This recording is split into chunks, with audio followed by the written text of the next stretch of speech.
Good evening and welcome to Anime-Zing Radio here on YouTube, Facebook, and Twitch. I'm your host, Doug Engler. Joining me in the co-host seats, as always, are our good friends Angela Rose Hi, everyone. and Mr. Darren Sterling. Yellow. We want to remind everybody that Anime Boston is brought to you, or Anime Boston. Good God, I'm off to a good start.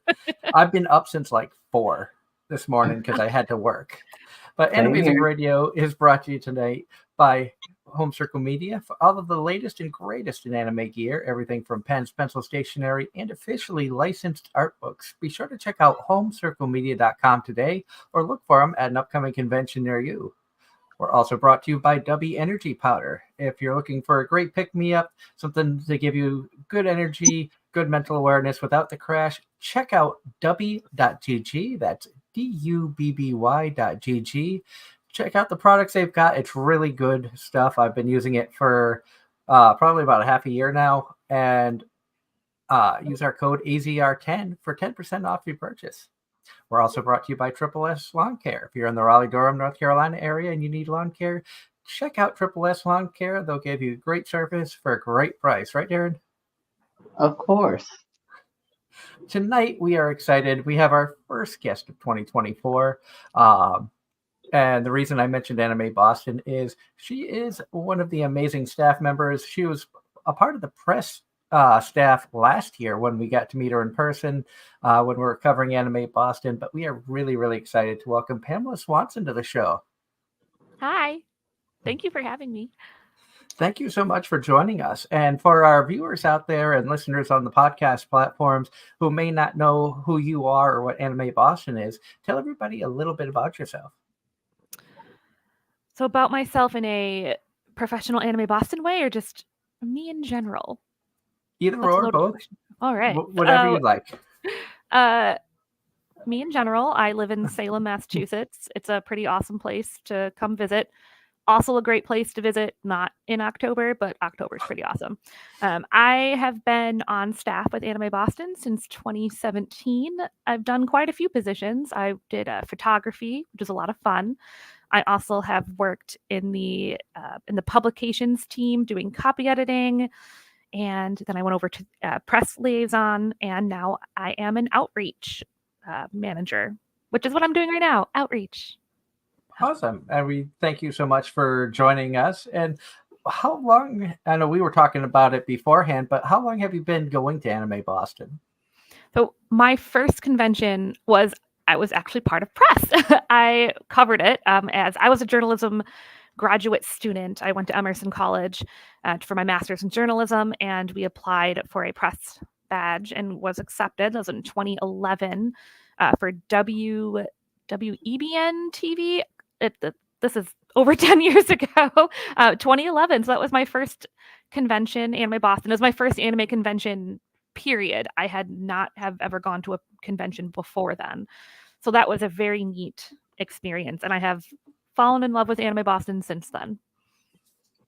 And I know we were talking about, before the show, my first Anime Boston was 2013.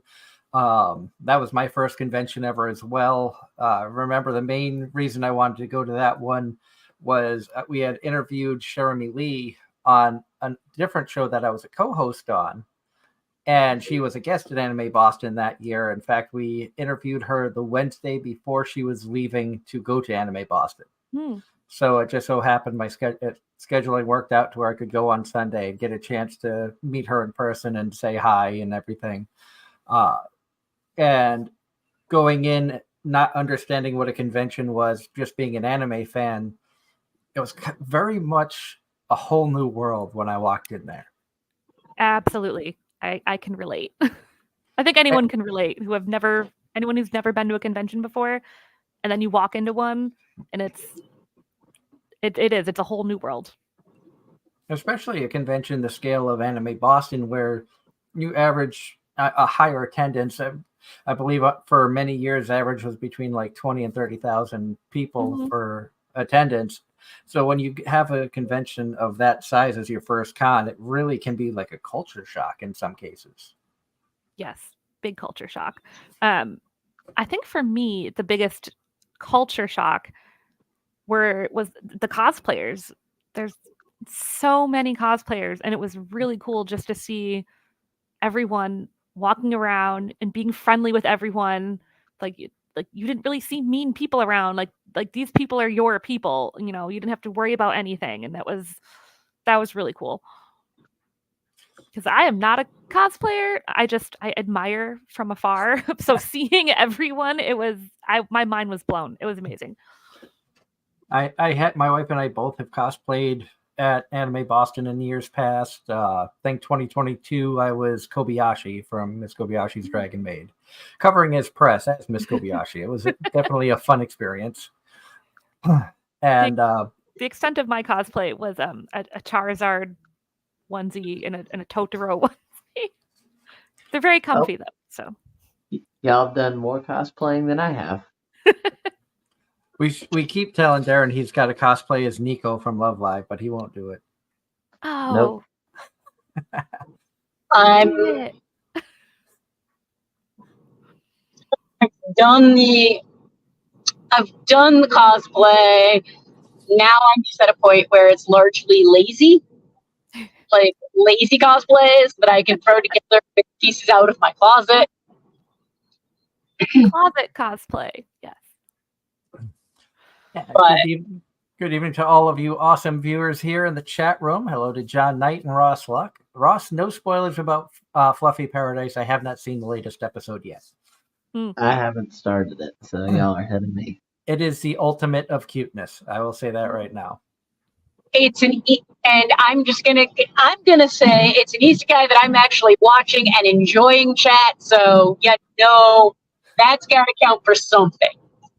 About to say, write that down. Angela watches an isekai that is an overlord. Even though she stalled on it too. I stopped having free time, and I never went back to Overlord. I never went back to a lot of shows. We have gone into to repeat things I've said previously. There's way too much. We have access to way too much anime now, and not enough time to watch it all. That's the trouble with being an adult. Yes. Yes. I hardly have any time for anime. When I have a kid, get up, take care of the kid, work, eat, try to sleep. It's rough. Still take care of the rough. kid. There was One of times these days, though, the kid will like anime and we can watch it together. That's the plan. my daughter was forced to watch anime just from when we found out my wife was pregnant. We named her Evie. She was locked into nice. Pokemon. Nice. I love that name. We named her Evie, and we used a voice actor who we're friends with, Bryn April. We used her first name as Evie's middle name. Nice. My kid is not named after any anime character, but he is named after a Star Trek character because I'm also a Trekkie. So it's a Julian from a Julian Bashir. I was a Next Gen fan for Star Trek. I started with Voyager because that's what my husband wanted me to start with. That's what he started with when he was younger. So started with that one. I have since watched all of them except Enterprise because I watched I think I couldn't get past the second episode. I'll have to try again eventually, but it was definitely difficult. I've not seen a lot of Star Trek. I've seen bits and pieces over the years. I will say I've seen a few episodes of I think every season. And a few of the movies of different generations, but Picard was fantastic. Oh, I loved it. It was incredible. The first season was kind of meh, I don't know, but I loved the second one, and then the third one, I loved it as well. I really hope they continue with those and do like a with Seven. With Seven, Rafi, and the kid. Yep. So they continue that. My husband and I are going on the Star Trek cruise, which is next month, and the cruise is basically a giant convention. Like an anime style, like a huge giant convention, bunch of cosplayers, but it's on a cruise. It is amazing. But Yep. the actor that plays Picard's son, I forgot his name, cannot think of his name right now, but he's going to be on that cruise, and so is Gates McFadden as well. So I'm kind of excited to see Oh, the that's two of awesome. them. Oh, and Will Wheaton is going to be on the cruise as well, because we're getting like a photo with the three of them, I believe. Very, very nice. No, I did. I actually attended the first Colossal Con cruise when they did that. Oh, that must have been amazing. It was until we hit the rain because it was in January. Oh, yeah. I've noticed the themed cruises tend to be in like the wintry early spring time, because it's not the ideal cruise season. So Probably because the ideal cruise season is booked by bigger event planners or just more your typical crowd, and they want to draw out, they want to, I don't know, kind of fill in a void of downtime, which I I kind of feel like one of the conventions I attended this year was trying to do. I feel like part of this specific one was the dates they could get to keep it the most affordable, and two, yeah. for a lot of their target audience, they wanted to have time in the Caribbean in the winter when people would want to get away from, cold. And Ross in the chat has a comment for Pam saying, "Good advice for you, Mrs. Swanson. Figure out your scheduling life routine, then pace it out. Soon it will be easy to manage and be smooth." Thank you for that advice. Working out schedules is a constant conversation in this house. It's a very flexible, fluid situation with a current toddler who's almost 16 months now. So it's Won't be fun. long before they'll be attending Anime Boston as well. But he did come last year. My husband brought him for a day. He had a little Gohan and Goku onesie on. I had both of them for him from Box Lunch, because they have the cutest baby clothes. So cute. So I wish there was one around when Eevee was little. But there wasn't. I don't even think it was around back they're then. more relatively new, yeah. We do have one of those in Allentown, not too far from me. Box Lunch is a newer website.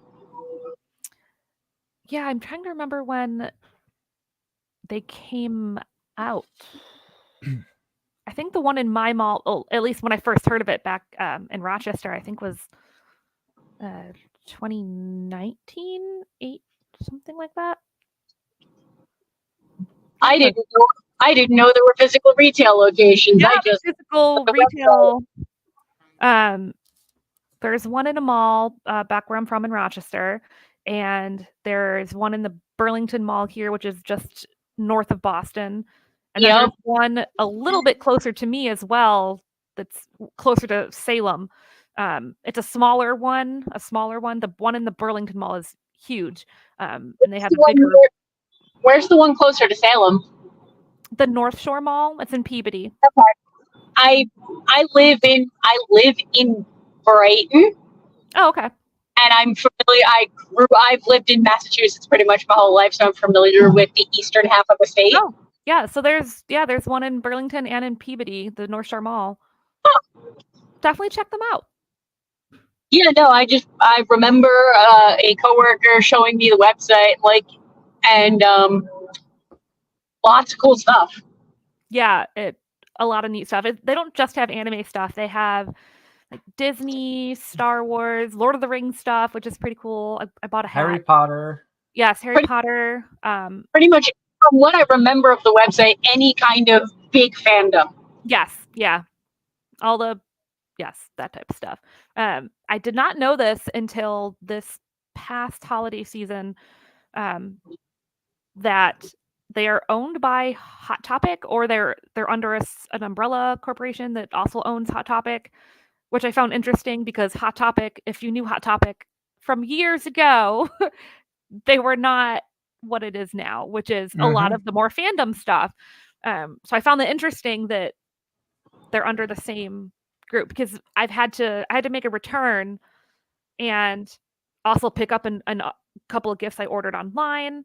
And I called the number that was in the email that I was supposed to call, and it said it was Hot Topic. And I was like, is this the wrong number? But no, it wasn't the wrong number, but the voice answering thing said Hot Topic. So it was a little, I did not know they were owned by the same group. That's interesting.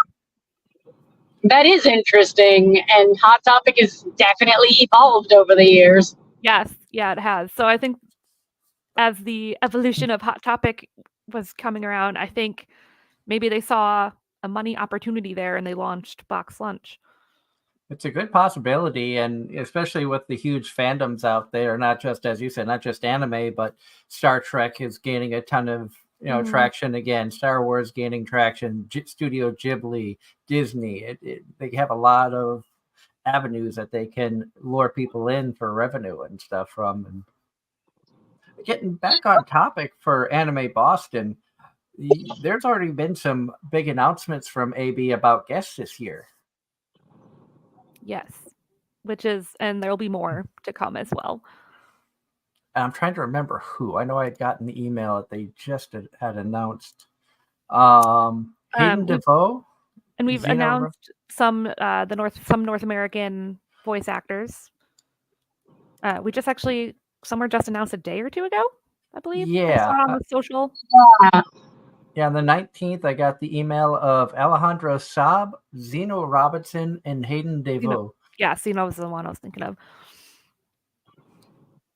Were all announced to be coming to Anime Boston, which I really hope that I can go, because I've been in talks with Alejandro Saab about coming on the show years ago, and scheduling never worked out. Same thing with Hayden. Had talked with her many years ago about coming on. Of course, the voice actors, we know and understand that they have lives, careers, busy times, and stuff like that. So we try not to pressure anybody about coming on. That is very respectable. And I know we at Anime Boston, we definitely appreciate when anyone is respectable to guests, for sure. Now, working as a press liaison last year, what was it like to be on, like, we understand from the press side of things, you have a job to do and try to be as respectful to you, the rules, the guests, and everything like that. What is it like when you're working for the convention? So in the capacity of like a press liaison, that role was really, that was more laid back, less hectic, because there's schedules, there's set times you have to be places, so it wasn't as hectic. I really enjoyed that role. I enjoyed meeting the guests, and as a former journalist, I actually really enjoyed listening to the press ask questions. And rarely do we ever get someone from press that isn't respectable or that asks obscene questions. That's not a usual occurrence. So I liked that less busy side of it, because the other roles that I have been very busy. So as a photographer, you're running around like crazy, but it's busy, but it's fun, and you get to see a lot of the behind the scenes stuff. As a photographer, you have a lot of interaction with the attendees versus the guests, and that I think was my favorite role, because the press liaison, even though it was less busy, I didn't get to see a lot of the attendees and interact with them. So as a photographer, I'm interacting with the attendees, and that is my favorite part about working for the con, because then you actually get to see the hard work that you put into it come out when you actually see people who are satisfied, having fun, enjoying it, getting pictures taken. I mean, not even just pictures by Anime Boston staff, but out and about, the cosplayers taking photos or getting their photos taken. So that's a very enjoyable aspect for me. And that's one thing that I've noticed with Anime Boston through the years is the cosplay has always been, amongst some of the best conventions I personally have attended throughout the 10 years of AZR. And, uh, when you hear, think of like some of the top conventions in the country for cosplay.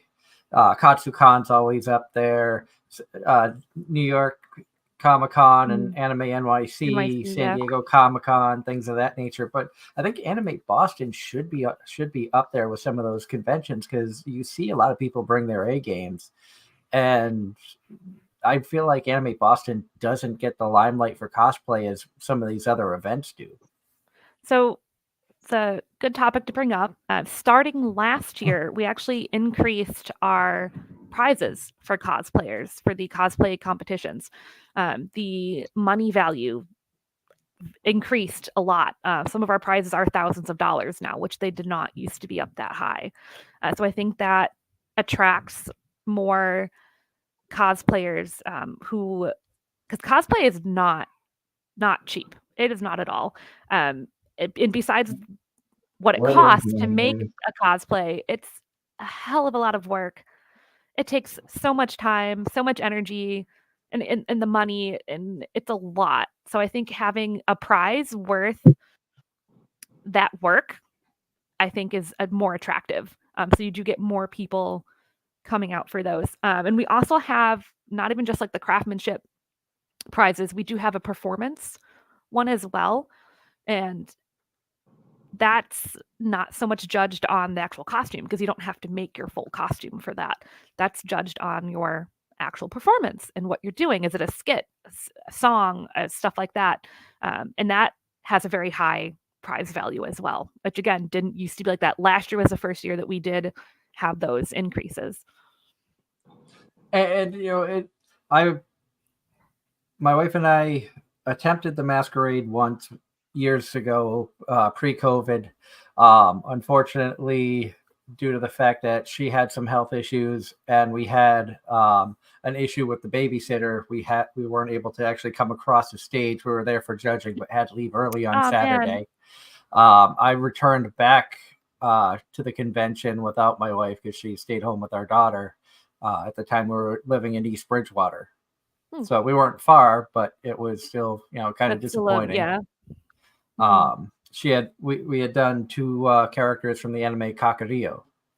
I was cosplaying as Genji, and she was cosplaying as Ranmaru. So I had these huge 9 tails, and oh, neat. So it was neat to be a part of my first judging and stuff. It would have been cool to be up on In it, stage. yeah. But there's always a future. Once my new work schedule kind of settles down and I can get a regular job and not jump around from never knowing day to day. Once I get marked up, I won't know from day to day half the time what job I'm going to be on. Will I be leaving at 4 o'clock in the morning? Will I be leaving at noon or something of that nature? I have a very steady 7 to 3 job, like day job, because I don't know if everyone knows this, but Anime Boston is run by complete volunteers. I know people in the past have thought that, oh, we make money off of this, and no, none of us gets paid to do any of this. We do it because we love it. It's a lot of fun. There's amazing perks. The people that you meet. So we do not get paid for any of this. So I do have a day job, but it's a very steady 7 to 3 day job. It is nice.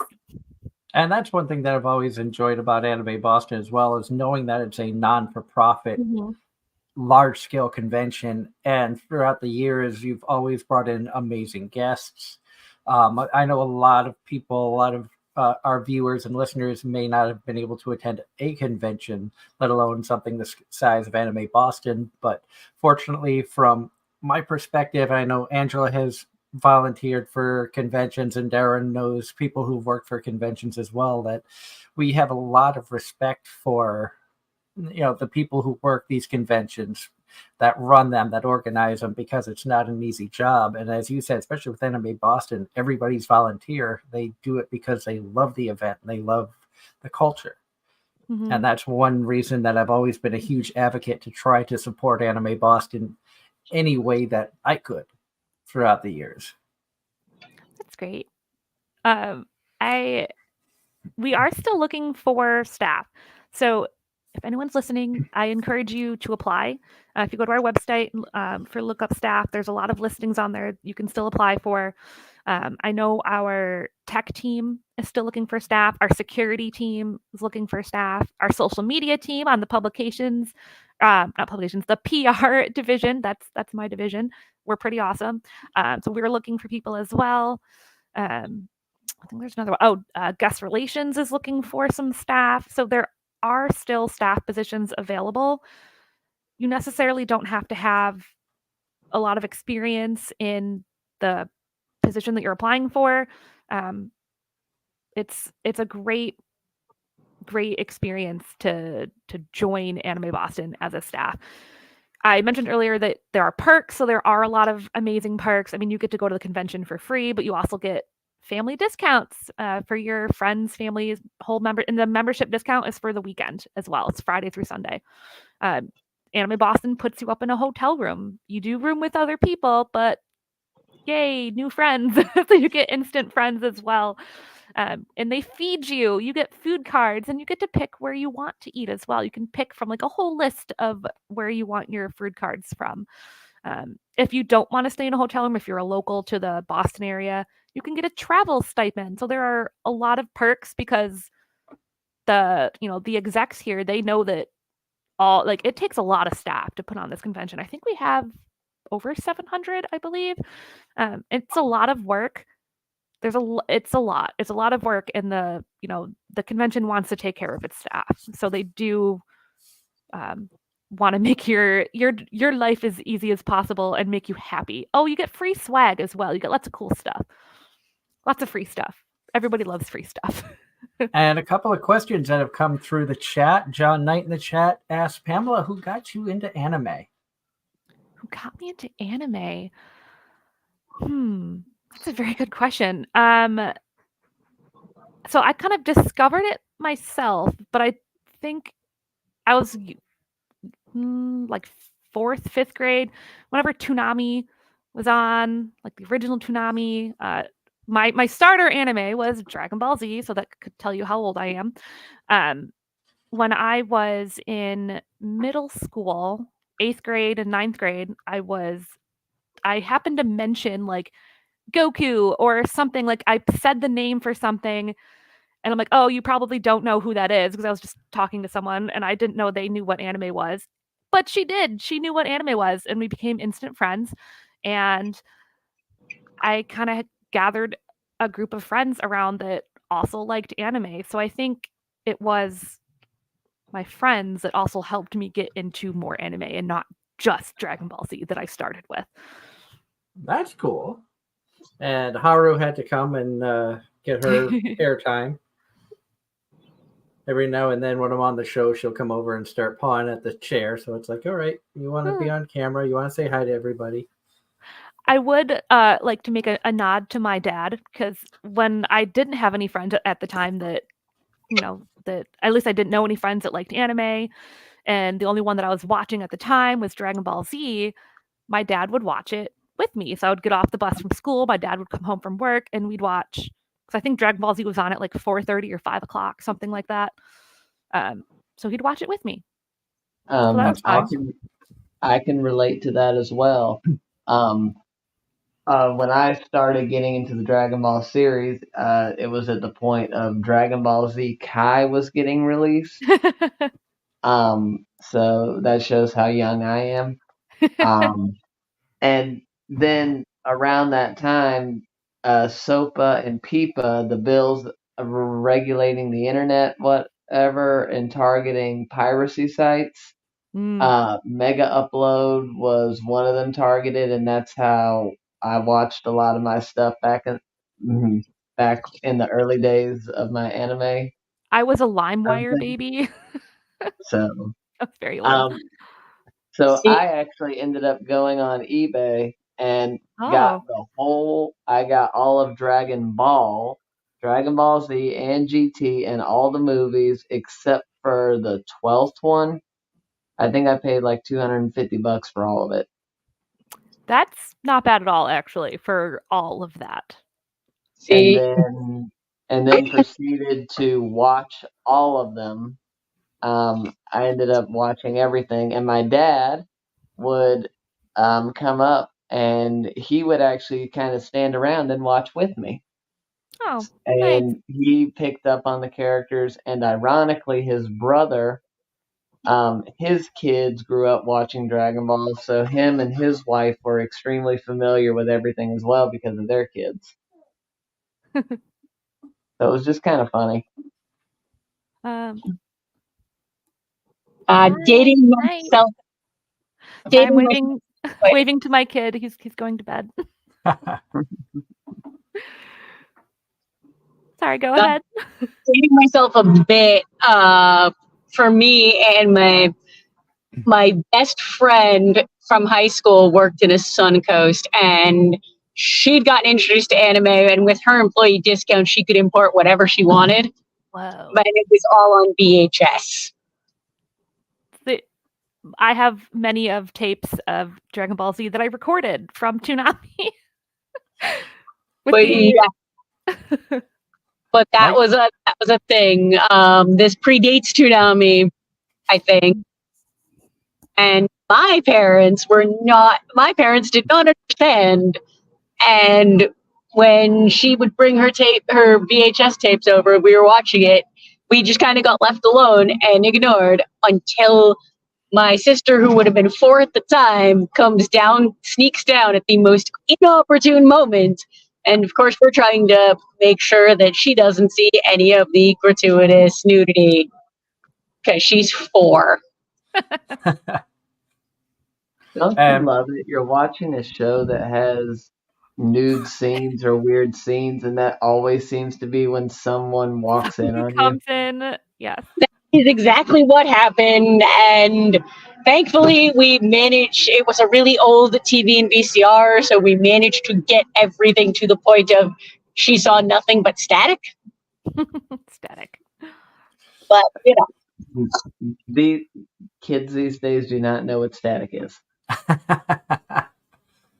and my gateway was Inuyasha. Oh, For the that old was one Adult of my Swim. first ones. See, I don't think I had Gateway. One of my first ones was a show El Hazard that almost no one knows, and then the next one was Serial Experiments Lane.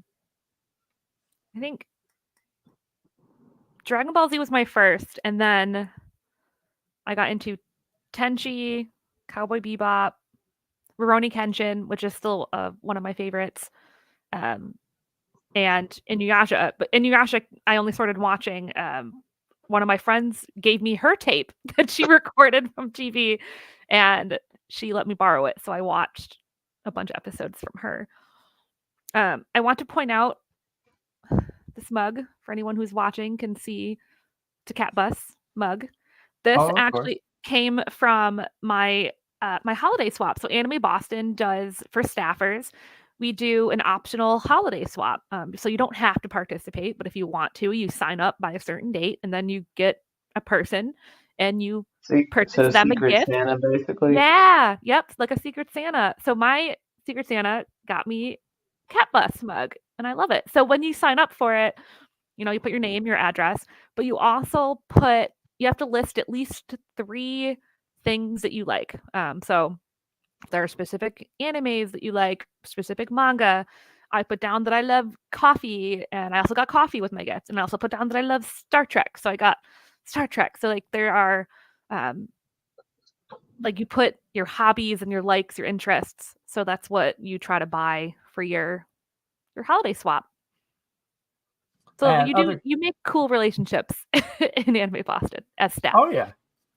And in the chat also, Nico and Kiyoshi Game Playing Idiots says that their father got them into anime, and they also know someone in their college and see them at Tidewater Comic-Con in May.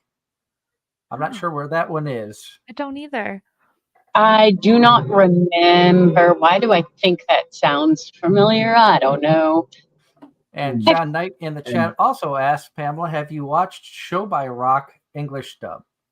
I have not. Should I? Yes. Okay. In my opinion, yes. Okay. That is one of my favorite musical anime franchises. Ooh, okay. I like it better Interesting. than Love Live, and I would probably I'd probably put the Show by Rock series, all 4 seasons, ahead of Shine Post, which I'd put second, and then I would put the Love Live franchise behind that. I'm gonna put That this in was a note that yeah. I Depends should- on what you like. comes highly recommended. And John Knight asks every single one of our guests if they've seen it, and usually the answer is no. He knows how much I love it. Season 3 was called Show by Rock Mashu Mairesh, and our last stream that we did on Blog Talk before jumping ship straight to YouTube that we've been on now since August of 2021, somewhere around there. We actually had the entire cast of Masha Mairesh, so all 4 English voice actresses and Megan Shipman, who directed it, joined us Wow. for a special about that series, and it was a lot of fun. It was the first time that we talked with Lindsay Shepard. I think it was a second time with Lindsay Shepard, first time with Macy Ann Johnson, second time with Giovanni Cruz, and I think second or third time with Emmy Lowe, who was a guest at Anime Boston last year, which Yep. it was exciting to finally get to meet her in person. Oh, neat. So that, it's fun. Every now and then we find shows where we're able to get multiple voice actors from it and do a special based on a certain series or something. And that was one of those shows that I just absolutely fell in love with. And the cool thing about it is the first 3 seasons in English dub, even the music is dubbed. They got permission to English dub every song. Oh, wow. And the soundtrack is amazing, in my opinion. So I feel like a soundtrack of just any show can really make or break, not even just musical shows, but a good opening can sometimes get you hyped up, and you hope that the show itself isn't crap. Yep. The music in the show when things get really intense or really sad, and the music Call of the goes. Night And was then one of those. I'll listen to an opening and ending song like once, and if I'm in a hurry or binge watching, I'll then skip the opening and ending songs just so I can watch more anime in a shorter time. But Call of the Night was my introduction to a band called Creepy Nuts, and their music is unbelievable. And we recommended it to Angela. She didn't care for the storyline of Call of the Night, but she agreed with us that the art was amazing and the music was amazing.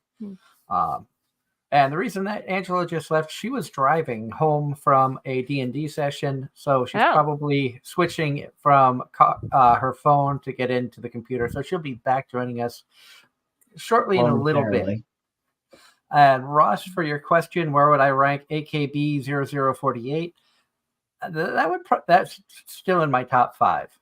I'd say it's probably like there's only a couple of music-based animes that I've watched that I couldn't get through.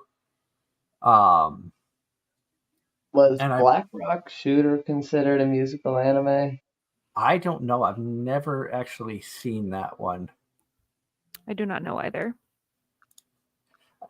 K-On! Is the one that I was thinking of that I could not get through. I attempted that like 5 times, and I think I got 4 episodes in. I'm like, I just can't get into this. And I love music-based animes.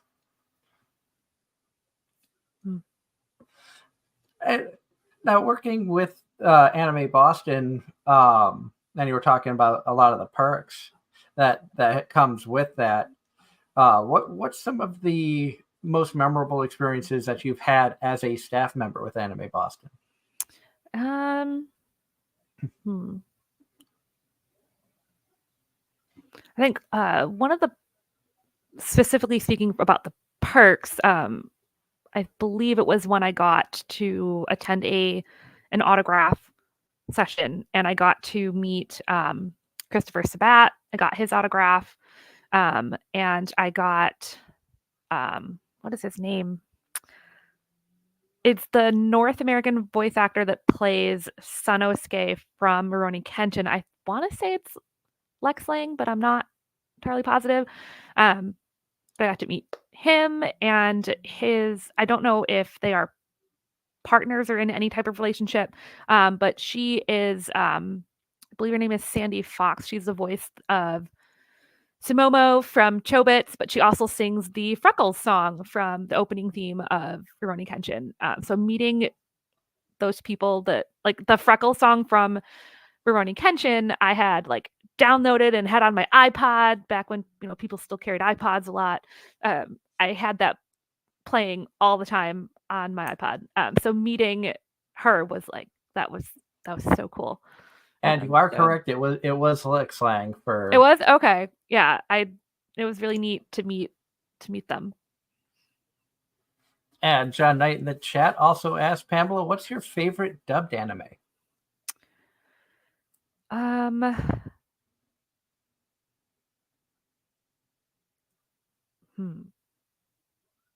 That's a good question. That's always a tough one. I know. I want to say one, but it used to be my favorite. Now there's just a lot of all the controversy and whatnot. But Full Metal Alchemist was in my top my top dubbed series, and I mean Dragon Ball Z just because it was my first one. I mean I still watch that. And Agreed. I do watch I watch anime in Japanese as well, but Dragon Ball Z is one that I have never watched in Japanese because I am so into the English voice cast. actors because it was my starter anime. So Did you watch Super in Japanese, or did you wait for the dub to come out? I waited for the English. Yep. And I'll admit I was on the sub train just because I couldn't wait for the episodes. Couldn't wait for it. Now, I'm not a big Naruto fan. I don't know. I couldn't get into the storyline, I guess, but I did try watching that dubbed way years ago, way back when I was in high school, and I did not like that one, which was kind of shocking to me because I do like dubs. But that was not one that I liked. And I would. Oh, go ahead, Darren. I was gonna say probably one of the best dubs I watched outside of Dragon Ball before I switched to predominantly subs. I would have to say would be Soul Eater. Ooh. A lot that was of a those, good dub. A lot of those older shows, I think the dubs, I don't know, I just feel the dubs were slightly better. Or maybe I've just become so accustomed to the subs that I don't really pay dubs the attention I used to. And I was going to say that, Full Metal Alchemist, and FMA Brotherhood, there's no shame in saying that was a good series.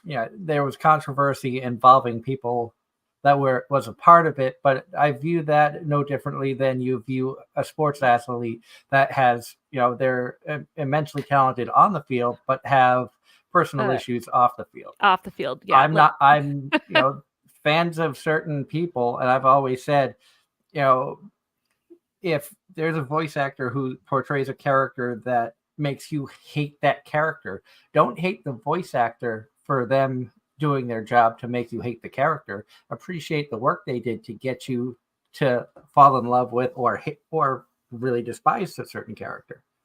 Because that means that they did their job really well. And, that kind of talent shouldn't be mocked for, what they did what they do in the booth should be viewed at separately from what happens outside. So what was that, Darren? No, go ahead, Doug. I forgot what I was going to say. Now, I was going to say the other thing about the dubs that I forgot, and one anime in particular sticks out because of whenever you have dub with girls from other countries or guys from other countries, the fact that watching the dub, they're able to enunciate their accents compared to the Japanese sub is also quite interesting. Infinite Stratos sticks out in particular for that one. And Angela has returned. Hello, welcome back. Hello, I made it home. Yay. And one show talking about English dubs that always seems to get brought up, especially around Greg Ayres, was of course Ghost Stories, which in and of itself is just an icon when it comes to older anime. And it's a show that even Greg has said in like a press interview that would never fly today. Nope. But it's a show I think everybody needs to watch at least once and look at it as a comedy. They're not maliciously seeking out and poking fun at anybody. They are comedically poking fun at everybody. And They hate everyone equally. I do like to look back at things and be like, wow, we've evolved from there. It's like it's good. Interesting to see evolutions that part of me is needed. worried about what the new panty and stocking is going to look like after knowing how good the old one is. And the subject matter and the language of panty and stocking, and say probably one of the highlights that I've had at going to conventions. Monica Rial was at BakuretsuCon one year up in Colchester, Vermont. And during her 18 plus panel, she had been asked to say, stocking, the famous line of repent MF. And people had been pestering her through the like whole hour panel, and it was getting towards the end. And she's like, I'll say it one more time. Because you could tell she was just kind of tired of saying it. And I asked if she could say it in May Rin's voice from Black Butler. Which she had never been asked to say one character's line in another character's voice before. Which she jumped at the chance. And that probably was one of we couldn't record it, so I feel bad that we don't have the recording. But just to hear like May Rin say that famous line was absolutely hysterical, and I think was probably a highlight for a lot of people in that panel. I bet. I know there are some voice actors that will love to do samples, say lines, things like that, but there are some that don't want to do that as well either. So it's nice to see the different ones and get the ones that do like to do that. Oh yeah, and when I first started the show almost 10 years ago, our anniversary will be in April for 10 years of Anime-Zing Radio. We did ask for voice actors to do show IDs if they wanted to. There was no pressure. A lot of people were gracious enough to offer different things. Tia Ballard gave us this one. Happy the Cat, and you're listening to Anime-Zing Radio on the Hazy Radio Network. Those are all old from our original network on Hazy Radio, which no longer is around. Tia was our first ever guest when we started the show. So I had high hopes, and I'm sure people had high expectations bringing talent like that on for our first ever show. But never would have guessed 10 years later we're still here. Nope. And Ross from the chat with a question for Pamela. A question instead of knowledge. Have you ever watched Kenshi the Mightiest Disciple? I have not. I'm getting some good recommendations right now. I like this. There are so many anime out, and we've talked about this for years now, that it's almost an oversaturation of there's so many shows that come out every 3 months that it's tough to keep up with, and there's always shows that fall through the cracks. There are, and it's tough to start new ones when you're also still trying to continue the ones that you like. One Piece is still going. I started that. It's hard to keep up, especially later in adult life. But yeah, because they keep going for a long time. Imagine if you started with Case Close at the beginning. That's still going too. I missed that Case show so closed. much. I have not watched it in forever. I have tried to like find it on this is I don't know, a while ago I was looking on Crunchyroll. Is it anywhere streaming? Funimation had the license to it. I don't know if they've transferred it over to Crunchyroll yet Yeah, or not. they didn't have a lot of it. Like they didn't have the beginning. I remember at one point they had like some random it didn't start in the beginning. I was very confused. I'm like, why is this not in the beginning? Ross Yeah. says it's on Crunchyroll. Crunchyroll Okay. it says 2 seasons, 481 episodes. And Oh, John in the Season 1 Okay. and season 4. and that's John very says random. Why 1 and 4? Well, to John be in the fair, Iki Tosin bounced around too. 1 minute Funimation had it, the next minute Sentai had it, the next minute back to Funimation. Yep. And John in the chat for Pamela, have you ever watched Attack on Titan? Yes. Not all of it. I have watched a lot of it, and I will say only because of Anime Boston. I forgot what con this was, what year it was, but it was like cosplayers everywhere were Attack on Titan. I'm like, man, I really need to watch that because it's everywhere. So that was a big reason why I started, and my little nephew also got me into that show. He liked that one at one point. I think he's focusing on some other he's 11 now, so he's focusing on some other shows, but that was one that he was talking about it. I'm like, I should watch the show. It's I very watched one episode. It was sad. like, not for me. Oh, it's yeah. I watched all of it. You cry. I've watched none of it. I well, I've had some choice things to say about the ending, but the first 3 seasons are fantastic. Hmm. And are we sure The- it's the end? We could have the We final are season sure- part no, we 500, are 2000. We are sure it is the end. Is there going to be spin-offs?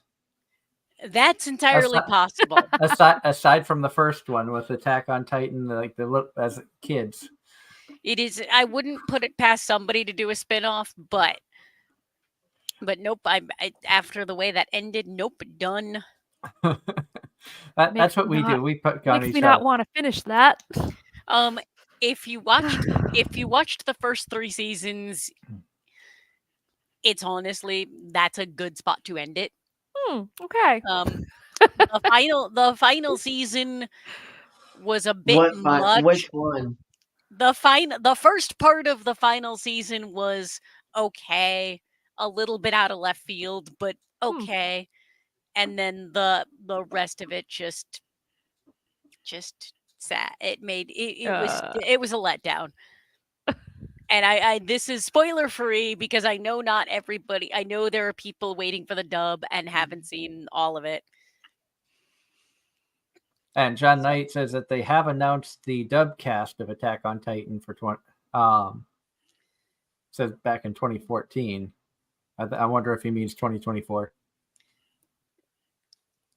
Ross is circling us back to an earlier part of conversation. His favorite Greg Ayres character is Kazuto from UFO Ultra Maiden Valkyrie, and the brother of Go from Godinar? Godinar. I've not seen that one. I've never even heard of that one. I got nothing. I got.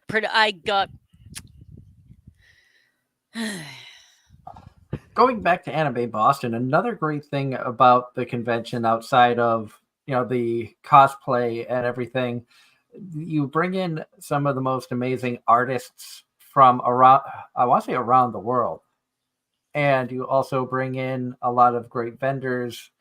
Anime Boston, if you're a collector of anything anime, pop culture related, you usually can find it in the dealer's hall at Anime Boston.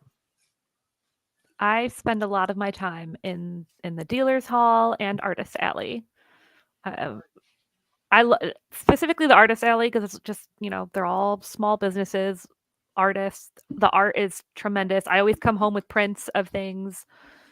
money that I probably shouldn't spend all the time, but the art is amazing. And the crafts, especially for me, I love wearing earrings. I love to get earrings, headbands. There's just a lot of Now, cool stuff in the artist alley. You- it's like probably my favorite place in the con. and you said that your first year staffing was 2017 for Anime Correct. Boston? Yep. Well, I have this pin because my wife was in Artist Alley selling her artwork, and we had the emergency notification go off.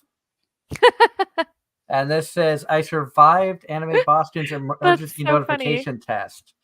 And for anybody who wasn't there and you're not sure what we're talking about, Friday, early on, we're all set up. There are people walking through Artist Alley, and the fire alarm goes off. And everybody stops. Every artist, we're all like surrounded by other artists, and we're all looking at each other like, okay, well, what are we supposed to do? The attendees my stop art. and look at us for guidance as if we knew what to do with this going on, because we weren't told anything. And some of the staff going around was caught off guard by it. And in the moment, the moment it happened, it was like, oh crap, what do we do now? And then they announced, everybody just stay where you're at. We believe this to be a false alarm. So just stay where you're at and please wait for further emergency. And the whole time it's just And it got to the point that like my wife and I were just sitting there dancing to it, kind of like acting like it was music or something. I was actually across the street getting coffee for some of the people on the photo team. I feel like that's where I was when this took place.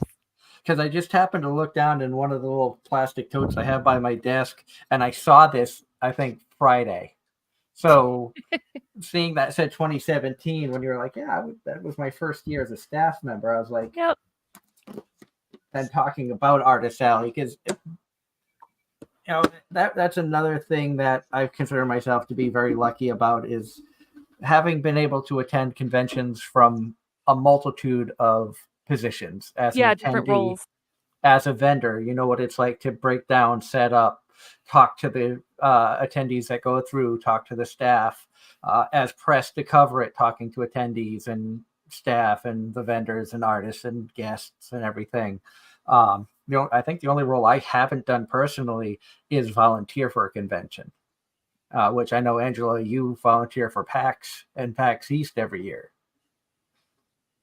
What do you do at PAX? My husband and I, for PAX East and Unplugged, we're both enforcers, so we're part of the convention staff, if you will. I've mostly done the info booth, so.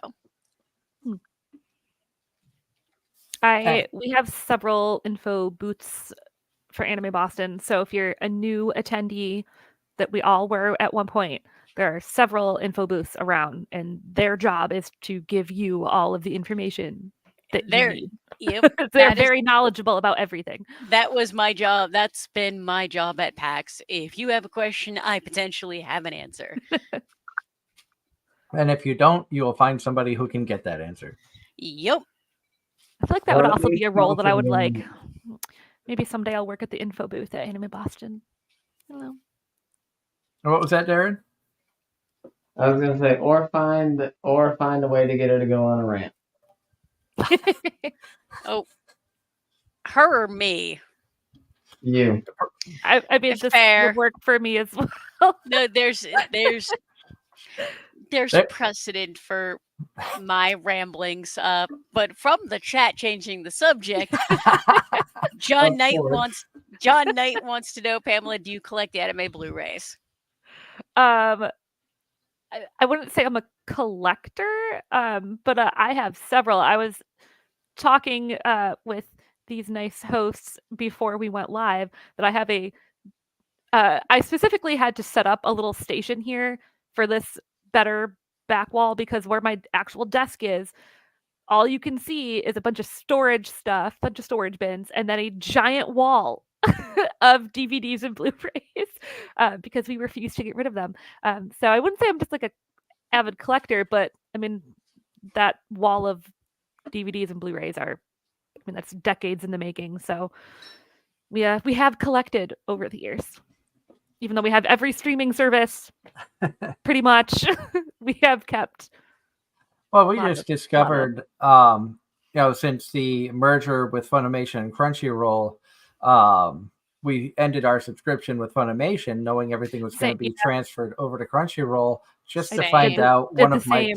one of my daughter's favorite series is not English dubbed on Crunchyroll. Oh no! So I'm gonna have to start looking for the DVDs of Sergeant Frog, because my daughter Frog. absolutely loves that show, and she asked for it. She goes, "I want to see the Green Frog anime," and I'm like, "Kiddo." She goes, "Yes," because she grew up watching that, and she's seen it in its entirety, like 80 something episodes, multiple times. And you forget just how good some of those old shows are.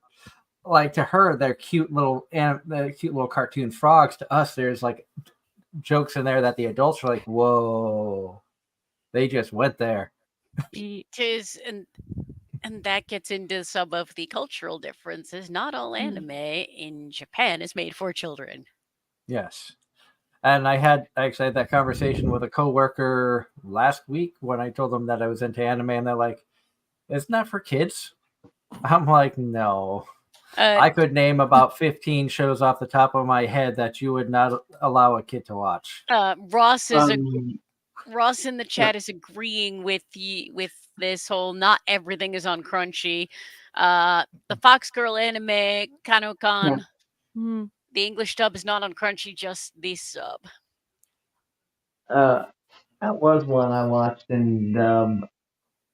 That whole show was like the grandfather of ecchi anime, because it was like the first one of its time to really start bringing the fan service to, I guess, normalcy, to being common.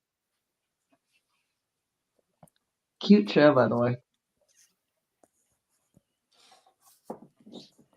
Now, being part of the PR team now, how has your role changed working with Anime Boston, going from photos to press to now PR? Has it been a big change for you, or is it kind of something that's just come naturally? So PR is the division. It's like the big division. Then you have departments within your division. So within PR, there's the photo department, publications, social media, web, the store, the merch. So we have different areas. So I've always been in PR, and I've stayed in PR because I really love my bosses. They've all been amazing. So I started out as a photographer, as I said, and in 2018, it was after the 2018 con. So this was con was in the spring, and this was in the summer at some point, late summer, early fall. I had emailed the PR executive director, my boss, and I asked if I could switch departments. One of the people that taught me a lot of photography, she ended up passing away from complications of graft versus host disease. She had cancer. Then they did a transplant. She got GVH, and she ended up passing away. And photography got pretty tough for me after that. So I asked just step back from photo, and I asked him, I'm like, is there another place I could go to within PR? Like, I still want to be on staff. Photo is just not for me at this point. And he helped me out. He asked me what my interests were. He took a look at the open positions, and the copy editor position was open because the previous copy editor had moved to a different area. So I was like, oh yeah, like I was already in the process of doing a copy editing certificate from Emerson, which is where I got my master's as well. Like, yeah, I'm doing that. I love English and language, and I'm a wordsy person. I'm definitely not a math person whatsoever. So because of going to my boss, that I was comfortable enough to go to my boss and say, hey, I need to make a switch here. And he found a place for me, and it worked out well. I'm not the only person who's had that happen. We have a lot of staff who have worked in various departments because something just isn't a fit anymore, or they want to try something new, and you're very easily able to move around if you want. The staff is really great for that. And then I went from copy editing. I got asked if I wanted to do the assistant director, which I was like super excited to do. Then I got pregnant, so that was a little harder. And I scaled it back and said I want to do something that's not not higher up. And so then I moved to press liaison because that was something that was open. And being a former journalist, the press liaison just kind of that was super easy to do, very easy and very laid back type of position, not as busy, not as hectic.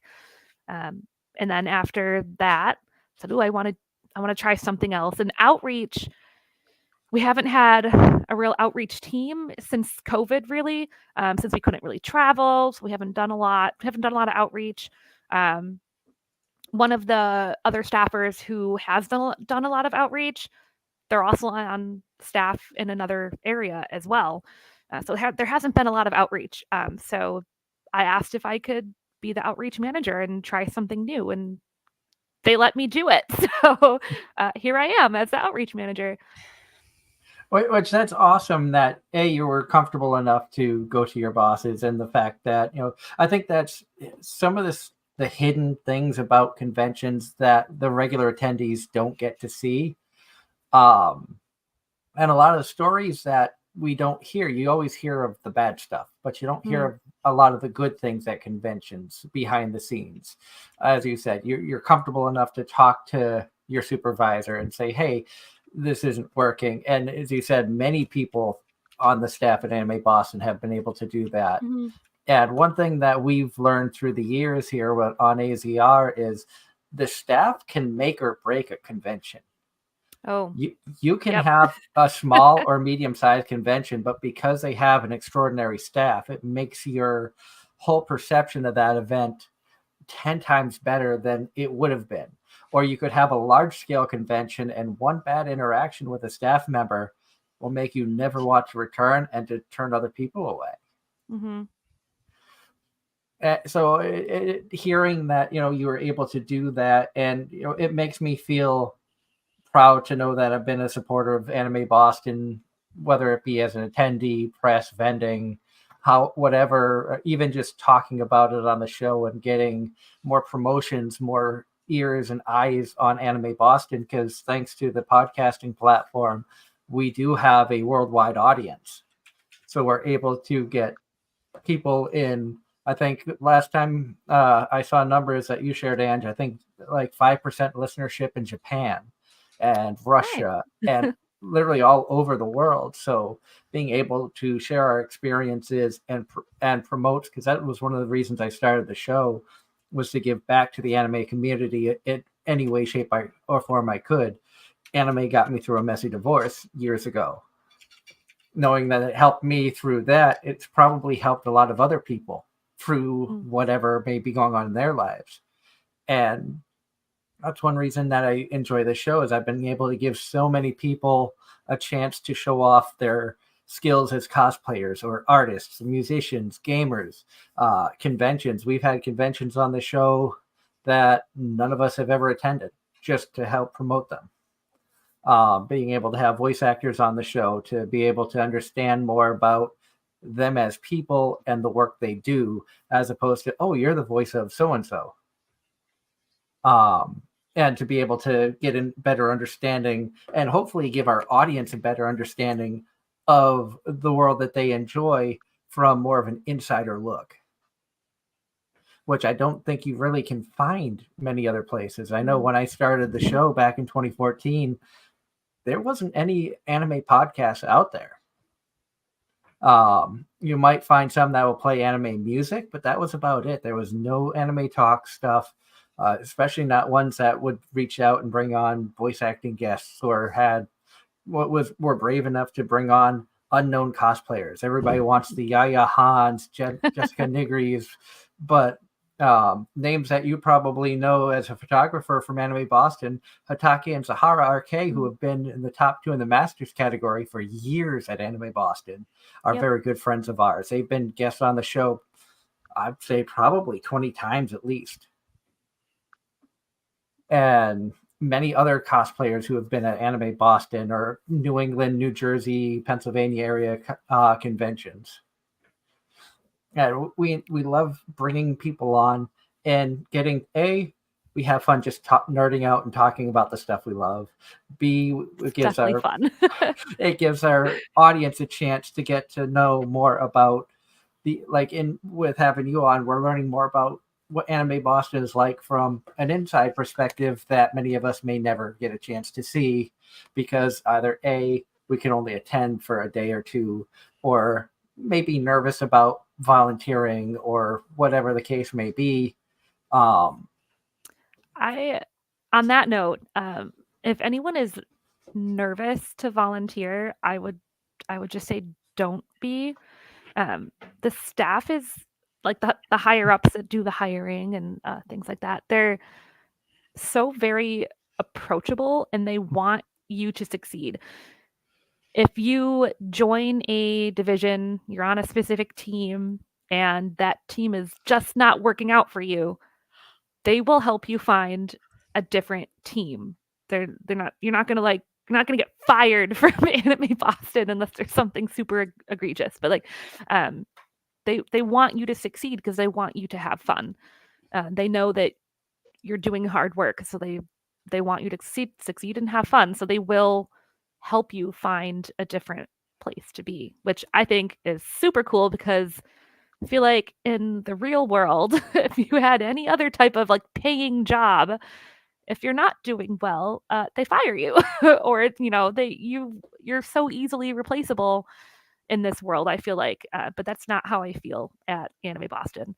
I personally have experienced that twice already. Like when I asked to be out of the photo department because of the loss that I had, and then when I wanted to step down from the assistant director to something a little bit lighter workload because of having a kid. My pregnancy was pretty rough. Just getting pregnant in general was very tough. And it was hard to try to manage Anime Boston work on top of a full-time job. On top of I've had multiple jobs since my entire adult life has started, with a full-time job, multiple part-time jobs. I'm also a part-time tour guide, and we have a very big busy season. I'm a tour guide in Salem, Massachusetts. So during especially the fall, it's intense. So it was a lot for me to handle, and I finally came out and I told my boss that I'm like, I stepped down, and when I did that, I got to see that department flourish even more. Since moving off of the publications team has designed a completely new program guide. If you went to Anime Boston last year, you saw the new program guide, and it is beautiful. It's beautiful. Our new website just launched. It's so much better than the previous ones. Our web team have done amazingly. Our copywriter, copy editors, the art team putting new art on our website. The website looks amazing. If you haven't been to it yet, go check it out. So it's really nice to see those projects come back. So each of those projects, if that wasn't clear, I was part of those projects at one point and realized I can't juggle all of this work and I need to step down, and I did. And there was still a place for me after that because, again, my boss is amazing and the other staffers are amazing, so they want to help you succeed. And comments from the chat. Ross Luck has a comment for Darren saying Mona Marshall, who did the voice of Izzy in Digimon, also did the main male character in Kanekon. And for Angela, Ross says Disney is doing a Wizards of Waverly Place sequel and will be focusing on David Henry returning as Justin and his family, and Selena Gomez guest starring as Alex. What? I did not know that. Interesting. Are Are you a Wizards of Waverly Place fan? I've never actually seen the show. I know of it. I know the people I know of the celebrities he's referencing, but I do have Disney Plus and I've watched a lot of stuff, just not that. My Mostly- my younger sister loved that show. Loved it. So I have seen many episodes. My ex-wife's son used to watch that when I lived in Syracuse, so I am familiar with it somewhat because he would watch it. Excuse me. But it's not something that I probably would have watched on my own, if I'm being honest. Same. Yeah, that was one of my sister's favorite shows back in the day. And Ross said he mentioned that because he thought you said you were into Harry Potter. And I have read all. Okay, there's so a tangent. being wizards, he was curious if that was a show you were into as well. I've read all of the Harry Potter books. I've seen all the movies. That is a thing I've dissected. I have Harry Potter. Same. Oh, wait, I forgot. I'm reversed. I have Harry Potter stuff back. But okay, the thought process is there, Ross. I'll give you that. And big shout out to Ross, who's been a loyal listener of the show just about since its inception. Oh, that's Also, cool. one thing that we had started doing a few years ago is we would table at conventions, and during the conventions, we would live stream from the table to give our audience a view of what's happening at the convention, showcasing the vendors or the dealers that are around us, and talking about the convention itself, the cosplayers and stuff. And when we first tried this out was at a convention in Vermont called Vermont Sci-Fi and Fantasy Expo, which I had the wonderful idea of I'm sitting by myself at a table. Let's live stream for 6 hours a day for 2 days. Ooh. Ross was there for 11 of the 12 hours. Wow. Awesome. So we really like lots of love goes out to Ross. And we Did had you a have lot a of other voice people. by the end of that weekend? I did. And it really like we tried it out there and then moved it to other places, including Anime-Zing. We did it. PuchiCon, we did it for their Pennsylvania and New Jersey shows, and a few other events over the last few years. Rail City. I was going to make a joke about what you missed with the by 5 minutes at Rail City. We were talking about Angela going off on tangents earlier, and then she changed the subject. But then she brings Rail City up, so we'll tell the story for your enjoyment. Friends of ours, the Token with the Dead guys, they have a book that they just put out. They have comics. They have different merchandise. They've worked on movies and a lot of other productions. They have their own podcast that they do. They were 2 tables down from us, and I've known them for years. Well, they made the mistake of saying they're from Boston, which led Angela, who lives in Boston, to ask, "Oh, what part?" They made the mistake of saying Plymouth. And Which- this was See a my 5. face. This literally resulted in a tirade of Plymouth is not Boston, to the point where Doug just looks at me. I wish I had the camera going for this. Now, not to mention that convention last year, it was Luke Hungerford who puts on that event. It was the second convention that he had put on. We had gone to his initial one. We sponsored it by donating prizes. The Masquerade winner would be a featured guest. We gave it a lot of media coverage, including live streaming from the event. And the staff was so amazing that we went back last year. And one of my dreams, probably from about year 5 of doing the show, I made a goal that by year 10, I wanted to provide a guest for a convention on my dime through Anime-Zing Radio, not at any cost to the convention. It just so happened that things worked out and we were able to bring Christy Rothrock to Rail City Fan Fest. And so she was at the table between us and Token with the Dead guys. So when Angela stood up and started yelling, She had no clue what was going on. But it was just one of those like amazing experiences, and she had a great time. It really gave me a whole new appreciation of what conventions go through for bringing in guests, especially with Anime Boston. Your history of, you don't just bring in North American guests. For years, you've always brought in Japanese guests, whether it be musicians, voice actors, authors. Bringing in directors. Japanese guests is difficult. I don't think people realize the amount of the work on our side, the GR team. There's also the team of people who make suggestions on what guests we're going to bring. So there's a whole group of people that do that as well. But then there's that government red tape you got to go. They got to get visas, and the visas are not as easy as people would think. They're like, oh, they're celebrities. They're coming over here. That should be easy, right? It's not. It's not at all. It is very much not. I used to work in immigration law, and I know it's not easy. I spent years working at a university with international students. Oh, yeah. And I've seen what goes into the visas. I mean, currently the student visas are tough. Yeah, that's currently where I'm working in research. We're seeing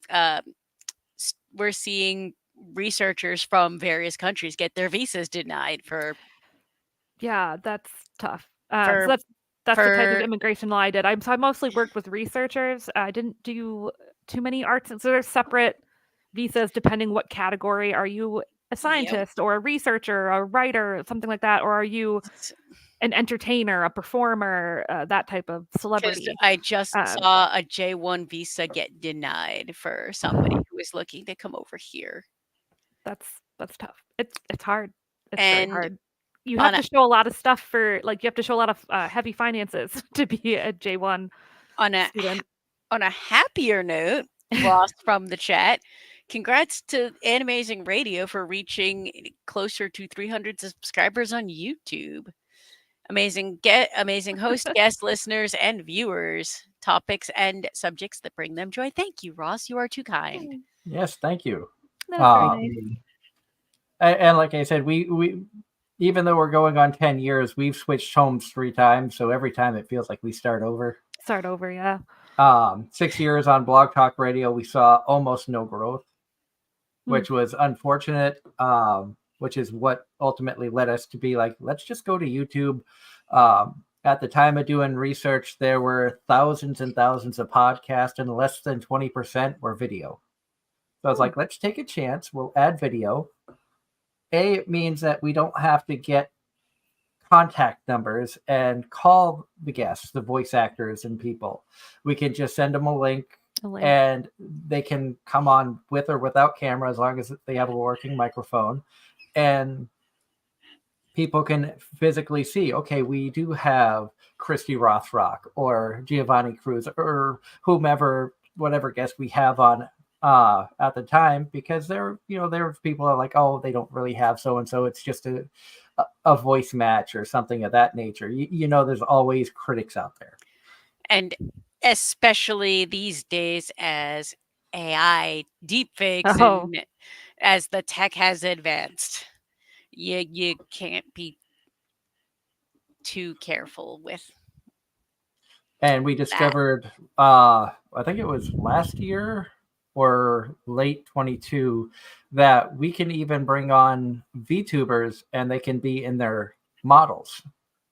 Ooh, yeah. So Anime Boston has brought on those for panels. That's huge. That's been a lot of fun. You had the shoujo the last couple of years. Yeah. From the chat, John Knight is asking, have you watched My Hero Academia? I personally have not. It is on my list of shows to watch because of my little nephew. He, again, I don't know if I said this earlier, he's 11 and he's finally getting into anime and I love it. But that is one that he keeps saying, Auntie P, you have to watch that one. That one, what's the other one? Demon Slayer, which is a very popular show. I've seen very few episodes, but I have watched those with my nephew because he likes that show as well. I enjoyed what I've seen. This I laughed just at Darren be like, nope, don't bother.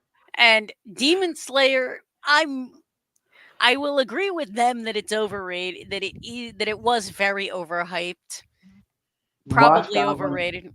If you're gonna watch a Slayer, go watch Goblin Slayer. Goblin Slayer's fantastic, but that's a different show entirely. Demon Slayer was what I've seen was enjoyable. Good, probably pushing it, but speaking of Goblin Slayer, that's the next one that's the next one John's asking if you've seen. I have not. I haven't actually heard of that one. I feel like a bad anime person. I haven't heard of that one. Season 2 just finished. Okay, I'm a little behind. All right. Season no- 1 No dropped a while connection ago. to Demon Slayer, right? No, Nope. they are Okay. completely Okay. unrelated. I'm like, I think don't Goblin think I- Slayer technically came out first. I It did. don't Demon Slayer's been And- around for 3 season years. longer. season 1 of Goblin Slayer was quite some time ago. Oh, okay. There was a very big gap between seasons. And when season 1 aired, the very first episode, there was a lot of It blew Twitter up. commentary.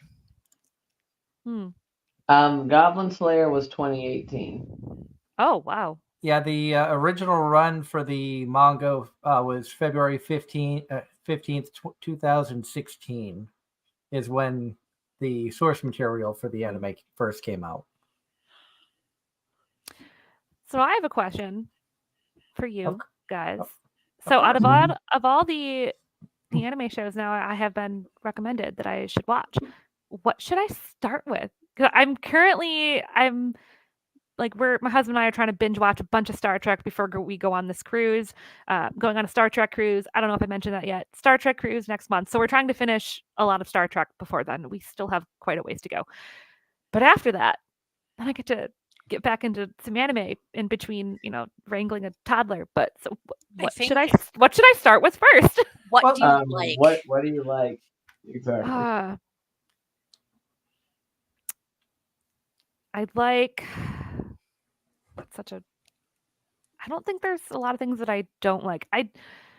The thing with Attack on Titan and some other shows, I don't like too much I love the fighting shows, but too much sadness and like not enough happiness is kind of I think need I some have the happiness perfect, in there. I think I know but the I perfect show to recommend to you if you can tolerate the isekai genre. Mm. And after rewatching this show again last weekend, I binged 26 episodes of this show. It's called How a Realist Hero Rebuilt the Kingdom. I am going to say that is probably my number one favorite anime of all time now. Really? You're number one. All right. Wow. And that's one I've talked about for years. And Angela and Darren can both say that. No, that is not where I thought you were gonna go. And as far as isekais go, I'll give you I'll give you that one. I was surprised you even went to the isekai category. I had 2 in mind that the 2 that all 3 of us actually agreed on was what my brain was trekking towards. Oh, Dress Up Darling and Spy Family? Yep. Yeah. Oh, I've been wanting to read the manga of Spy Family before anything. That's what I've been. I meant to buy some of the manga. I was going to buy the Anime NYC when I went, then I didn't. I was too busy and forgot about it. But that is one. Isabel Johns agrees with Realist Hero. No, my taste is all over the place. I'm the one that likes the really dark, the weird.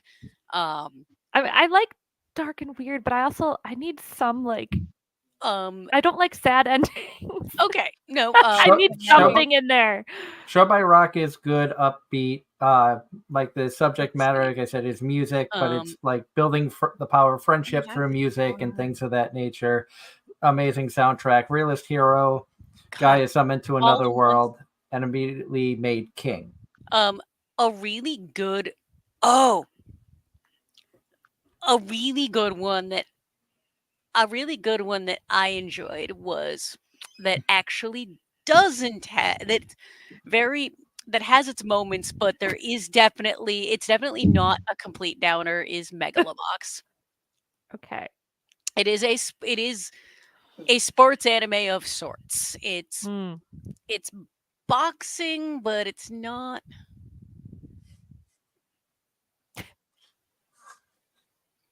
Oh Um, Lord. That sounds interesting. and then That anime is actually the cat Haru that I was holding earlier. Yeah. She got her name from that anime. Oh, okay, cool. um, I also like a lot of the mech stuff. I What else I would was a big recommend? Gundam fan for a lot of them, but I think that was probably the only If you one that I enjoyed liked. if you enjoyed Gundam, one of the newer Gundam Switch from Mercury, really, really, really good. Hmm. And then going back to the chat, Ross says, if you want to watch anime teach you about the sacrificing things in life lesson, then check out Tsubasa. Tsubasa Reservoir Chronicles. I Yep. haven't heard that one in a while. And then Banished from the Heroes Party. Isabel Banished. Johns has recommended their season That's 2 is another coming out good right now. one. Yep. And I am then caught up on that. and then have you ever Pam, question for you, have you ever watched High School DxD? No. Then do not watch the dub. Please don't. That is, and I That's see differing he's opinions, but I see John's going through some of the ones that a favorite of each of ours. Nice. Um But not the dub, apparently. Darren did not like the dub. I only watched the dub. I didn't Huh. see it in Japanese, so I I found- enjoyed it. The dub put an unnecessary comedic spin that did not need to be there.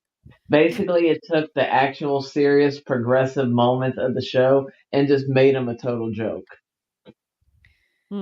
I thought the studios did that, which is why it ended up having to get taken to a different studio.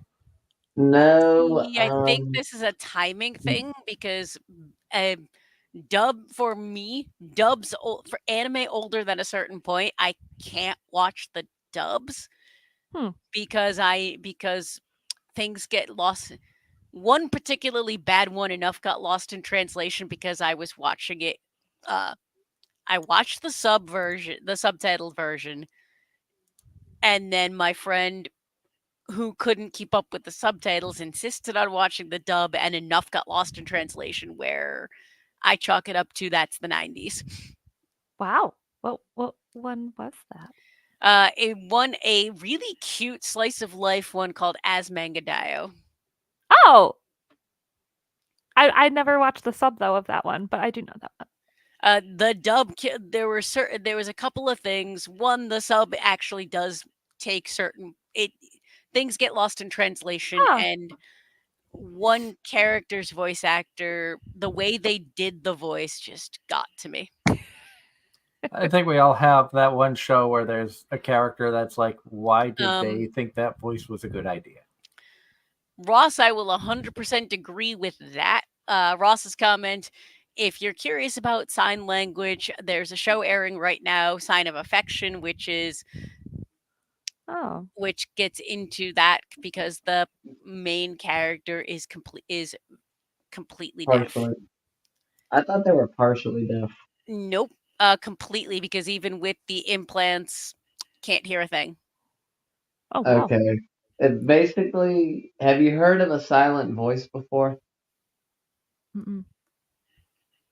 It's a movie, basically about a guy and a girl who is more or less deaf, and it's about those two reconnecting. He's trying to make up for what he did to her, aka bully her in the past for being different, and ultimately, which led him to him being a social reject, and now he's trying to atone for that.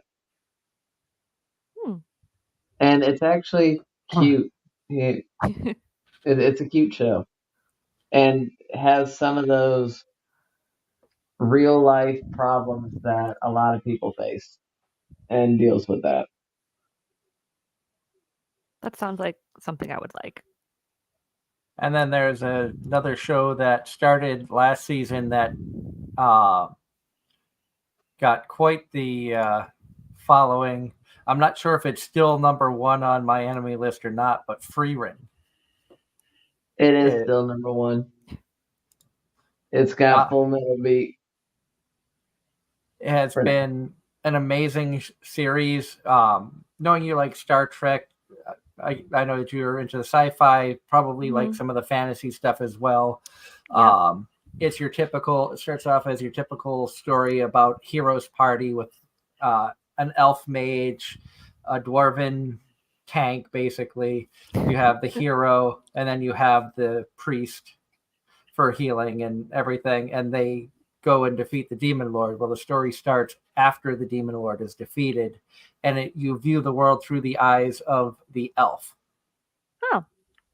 So it's a new spin, and having seen a million cookie cutter, heroes party anime, you don't see one that shows you the world through the eyes of a being that can live hundreds and thousands of years. And to them, 50 years passes by. To us, it's a long time. To them, may feel like a week. So it's a good, wholesome story. It's kind of a slow mover, but it's steady throughout the whole thing. There is some action in there. There's some moments that'll hit you in the feels. There's some obvious stuff in there where it's like, dude, you two like each other, just start dating. Flip the table moments, as my wife likes to call them. I love But it those really, moments. it really is a good series. Another question from the chat from John Knight. Have you seen Fruits Basket? Yes. Which The one? the first one, and then the newer one that came out, and the books. Definitely a Fruits Basket fan. I loved Fruits Basket. Now, working for a convention. Oh, go ahead, Darren. I was about to say, given you like Star Trek, there is an anime you might like that kind of takes place in space. Have you ever heard of Astra Lost in Space?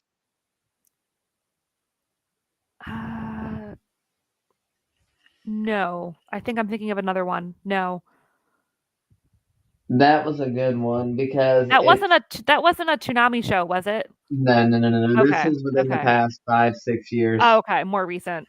Okay, then Yes. no. Basically, you got a group of students that are on a ship, and that ship gets thrown way off course. And there's a traitor amongst them that's trying to keep them off course. No, wait, my bad. They basically run into a black hole that transports them to the other side of the universe, and they have to make it back home. But there's So it's like but Star there's Trek Voyager. but there's someone there that's trying to keep them from going back home, and they Oh. gotta basically figure out who it is. And every single episode ends on a cliffhanger. It was one of the more unpredictable anime, and really, really good. Oh, cool. It kind of flew under a lot of people's radar. I'll definitely need to watch that one. For some Sounds reason, great. Darren, I thought you were going to bring up Space Dandy. I haven't seen it, but I remember our interview with Ian Sinclair where he was drinking during the interview, and I think in a 45-minute interview he mentioned Space Dandy about 87 times, which was absolutely hysterical. And Ross in the chat. Now, if you want everything balanced and looking for something short, watch the anime movie Modest Heroes that has 3 short stories in it. Ooh. That sounds good. And some of the shows that were thrown out there too are family friendly, knowing you have a little one like Realist Hero. I think there might be a beach episode, but most of them have those. But really, it's very wholesome. And John Knight says, if you haven't already, you should watch the Fruits Basket Prelude movie if you enjoyed the show. There's a movie. Hmm. Apparently. I did not know that. I don't think I knew that either. Yeah, I did not. Prelude. So it's like before the series. Hmm. Okay, I'll have to look that one up. I did not know there was a movie. Is it And on again, Crunchyroll? Like Fruits Basket. let me look. That's the only thing about a lot of these about a lot of the streaming services. The specials, the movies, the OVAs, the ONAs, It's my- they don't they almost never pick those up. Prelude is on Crunchyroll. Ooh, sweet. The dub and the sub. Nice. My computer is dying. All right. I need to go plug in my computer. I'll be right back Okay, not in a problem. moment. And thank you so much to all of you awesome viewers out there for all of your questions. They have been awesome as always. Wonderful to see new faces in here. Thank you so much to everybody who is tuning in, whether you're watching us live right now on YouTube, Facebook, or Twitch, or if you're tuning in after the fact through many of the podcast platforms where you can listen to Anime-Zing Radio. As Ross mentioned earlier, we are closing in on the 300 likes mark. Once we hit that mark, we do have a giveaway that we want to do. The prize will be an autographed picture from Christy Rothrock of one of her characters. I forget which one. I have it in safekeeping. I just have to find it. So once we hit the 300 likes mark or 300 subscriber mark, we can get a contest going for one of you awesome fans out there, as a big thank you to everybody who supports the show. And welcome back, Pamela. Again, thank you so much for joining us tonight. It has been an honor to have you on and just talk about Anime Boston and anime in general. Yeah, thank you for having me. This is a lot of fun. I hope I gave you some insight to the convention world. Do you have any other questions for some I don't know, inside scoop on Anime Boston? One question that comes to mind is through your years of not just working for a convention but attending conventions, have you ever found yourself starstruck or fangirling?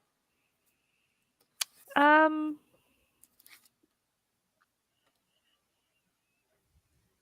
think not since I started working for the conventions. In the first, so I went to 2 or 3 conventions as an attendee before and as press before I became a staff. And I don't think I ever really had a starstruck moment, fangirl moment, because I was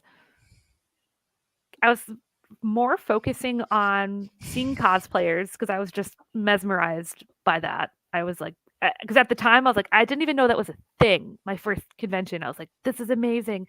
And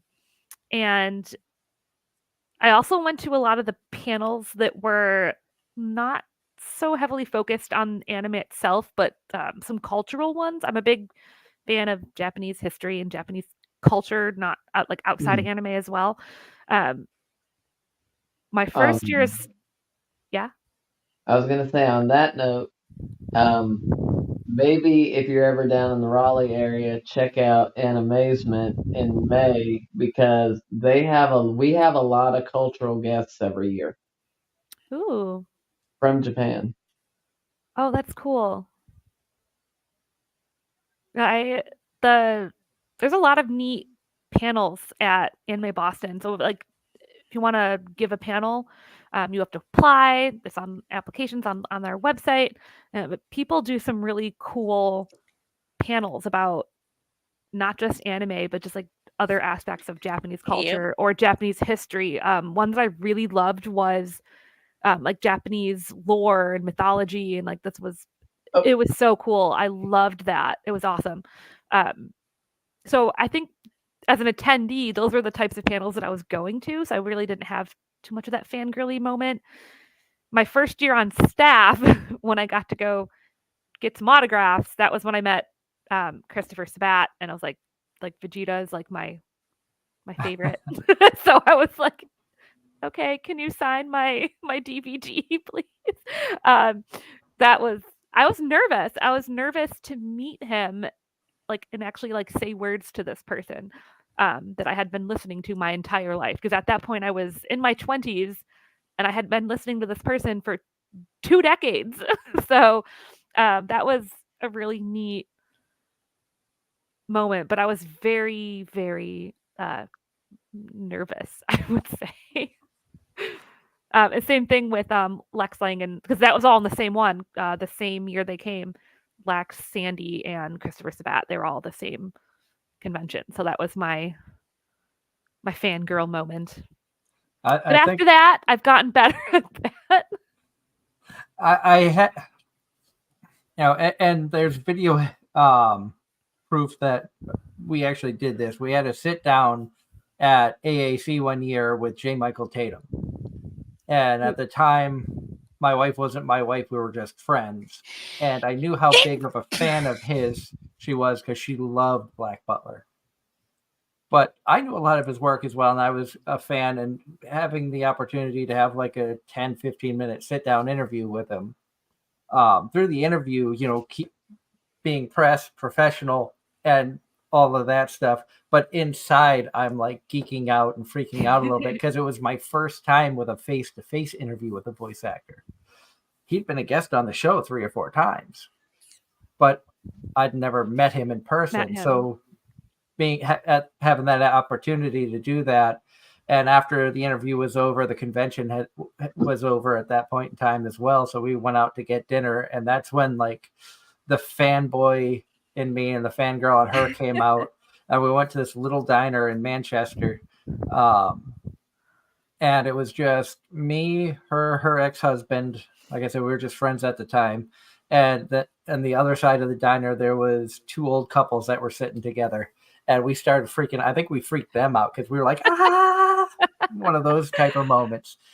Since then, I've been able to kind of contain myself, but every now and then, even having people on the show, it's like, oh my God. When I was press liaison last year, one of the panels that I was to moderate was with Dante for the voice of Zuko. And I love Avatar. So I'm like, ooh, I want to do that one because we got to pick which panels we're going to do because there's a few of us press liaisons. So I'm like, I want to do that one. So I did that one.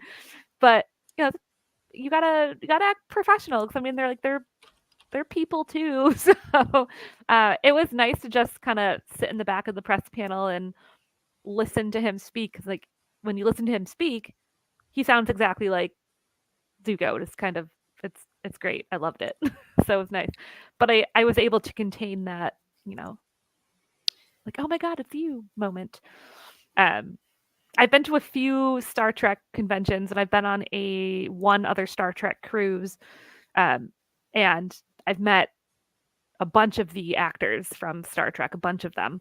And they're all very cool, and they they just want to talk to you like you're just another person. And so it's really cool to be able to see them and not have it be awkward. So it's so neat. It's very neat. And I remember talking about the press side of things from Anime Boston last year. Erica Harlacher, I was so happy that I showed up for her press conference because we were the only press there. And in a way, I felt bad because I knew that there was like 5 other press outlets. And I'm like, she voices so many amazing characters, including probably one of the most cosplayed characters from Genshin Impact. How is there nobody else in this room but me? And, we had like a 10, 15-minute private interview with her, which for me was amazing. I was used to doing stuff like that. But at the same point in time, it was like, if I hadn't shown up, she wouldn't have had anybody there. And it's like, are there times when you see something like that where for whatever reason nobody shows up for a press interview or something? Or So I have not experienced that. There's always usually someone that shows up. On the flip side, we have experienced where a guest doesn't show up for a multitude of reasons. There's just they got caught up in something else, or they're traveling. They're still trying to get someplace, and it's just the con life is a lot, Because I a lot more remember chaos. There was I one last year we had to wait for a while because I of a don't panel that rem- was going over, and I don't remember who it was I either. don't But remember if it was no. I think that was 2022. was it 22?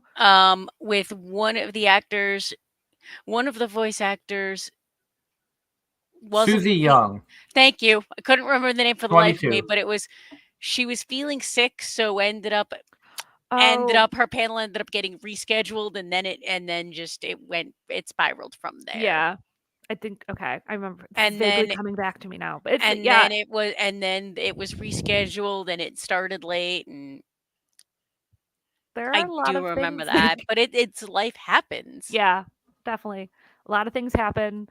Um, especially like panels they could accidentally go over, autograph lines get long Extremely and long. Ridiculous. yeah. Or like you were saying, there are times when they have trouble even getting to an event. Mhm. PucciCon in New Jersey last year Oh, or 2 yup. years ago. That was 2 We years ago. we sponsored both PucciCon's events. Again, donating prizes for Masquerade winner, live streaming from the events. For the New Jersey show, they put us in voice actor row next to Aaron Campbell, Huh. because we were doing a contest where one lucky winner would be a guest co-host when Aaron Campbell came on the show. Oh. Because that would have been about a month after. Oh. Except Aaron Campbell didn't, because of weather and flights, Oh no. made it to the convention so late Saturday that before he even got there, he had to do the online check-in for his flight back to, I think it was Texas. Oh my gosh. Yeah. So he missed an entire day of the event, Man. and here we are. And it was the weirdest thing is, and it was, I think, the first time, Angela, you had been at the table with me for representing Yep. AZR. So she was new to the tabling side of things for the podcast. And I think that's when, literally during that convention, is when I set up the audio version of the podcast. It is. Because we were talking to somebody, they said something, and I knew if I didn't do it right then and there, I wasn't going to remember. And I'm technologically stupid for most parts, so Because so I had my laptop, I had Wi-Fi, I went, okay, well, here goes nothing. And I think I had 2 episodes up on most of the podcast platforms before I left to go home. Nice. and it was great to be able to I still view us as a small podcast. We're not any huge famous people. We're just anime fans who come together once a week, maybe twice a week if we do a special midweek show, And give each other a hard time for our various tastes. and occasionally we get to have amazing people on the show like yourself and a lot of the other staffers from And Anime Boston we've had on, or whoever. Ross has a barrage of comments that we have missed. I'm going to start with the last one because Ross says, Doug just made me think of him as Fred Flintstone when he said technologically impaired. Yabba dabba doo. An anime recommendation: if you want an anime that has action and history, there's an anime on High Dive called Nobunaga the Fool. Ooh. That sounds like something I too love. That Japanese name history. sounds right up my alley. Ditto, actually. Yeah. Ooh. And then the last one that we missed, which is better of Dante Zuko from Avatar or Jake from American Dragon, Jake Long? I have not seen the American Dragon, Jake Long. So in your biased opinion, because you've only seen one, you're going to go with Avatar. Yes. Nope. And uh, while I was driving up 95, coming home from Rhode Island, it dawned on me I had an idea. Doug, I had a silly idea for a panel. Okay. Uh, as I've been to Japan and planning our second trip this year, a panel of "So you want to travel to Japan?" Ooh. There has been I feel like there has been a panel like that in the past. I don't remember But basically, they like if there was one last year. beyond the anime stuff. Places to go, things to do outside of the typical touristy spots. And basically or even the nitty gritty, what to look for in flights, what to look for in hotels, what to look for in food. Food. Things that most people wouldn't necessarily think of right off the bat. I have a unfortunate food allergy. I can't have gluten, and it makes me so sad because I love gluten. But I have celiac disease, so I really can't have gluten, or it will kill me.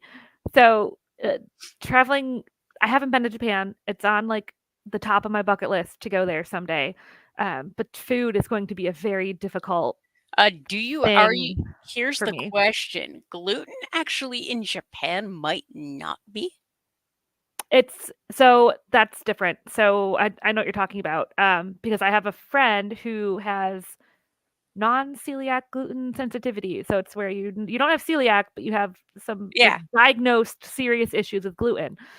However, she flies to Amsterdam and other places in Europe quite often. I think she was in Germany quite recently.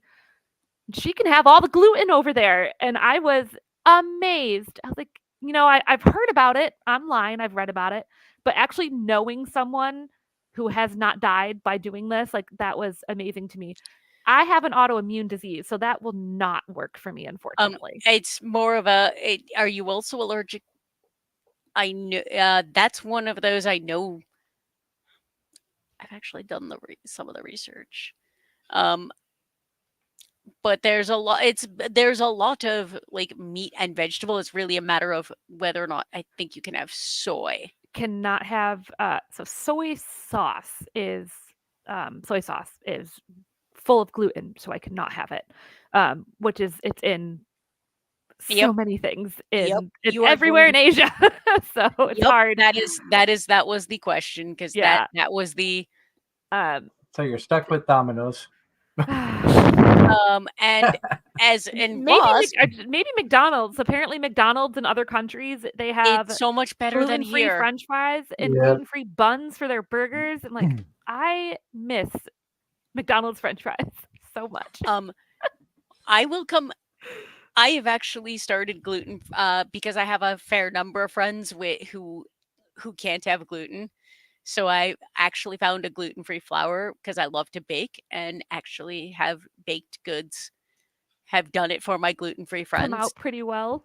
To the point where the D&D group I made the brownies for, the GM as a gluten intolerance, and the rest of the group pretty much said if we didn't know they were gluten-free, we wouldn't have been able to that's the tell the best. difference. That's the best when people say that. It makes me feel so happy. And Ross Ross in the as chat. I think we were about to say the same Yep. thing. We are almost out of time, but before we say goodbye to you, Pamela, we want to give you a chance to promote yourself, Anime Boston, anywhere people can find out information about the convention. If they need to reach out to you for questions or comments, we call it our shameless plugging section, and the floor is yours. Yay, shameless plugging. Go to the website. Again, website was just redesigned. It's awesome. They did such a great job. On the bottom of the website, there is a bunch of important like deadlines for things. So if you want to do, you want to apply for a panel or any of the cosplay contests, AMV like all the contests and stuff, any programming, all those like the deadlines, it's on the bottom of the website. Also, what's really cool about the website, if you go to the contact page, there is a drop down where your message will go to the department that you want it to. So outreach is on there. That's how some people have contacted me. But there are other departments on there as well. It will go right to that department. It won't, it doesn't just go in like a full inbox with a bunch of other emails and get lost.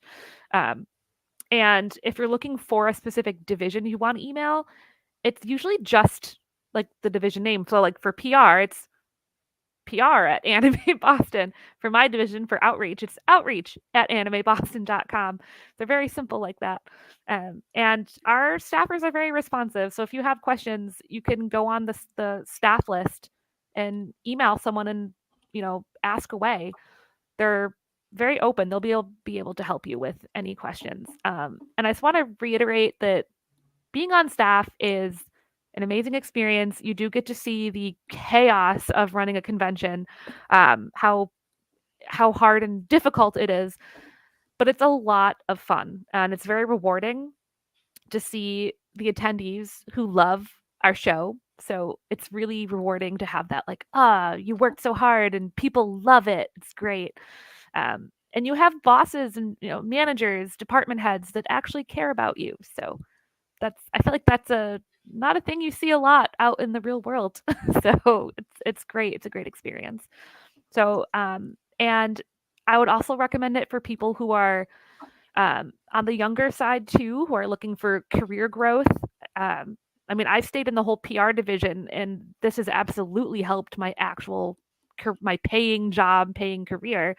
So it's a huge resume booster as well. So you get a lot of perks and you get a lot of cool relationships. So join staff.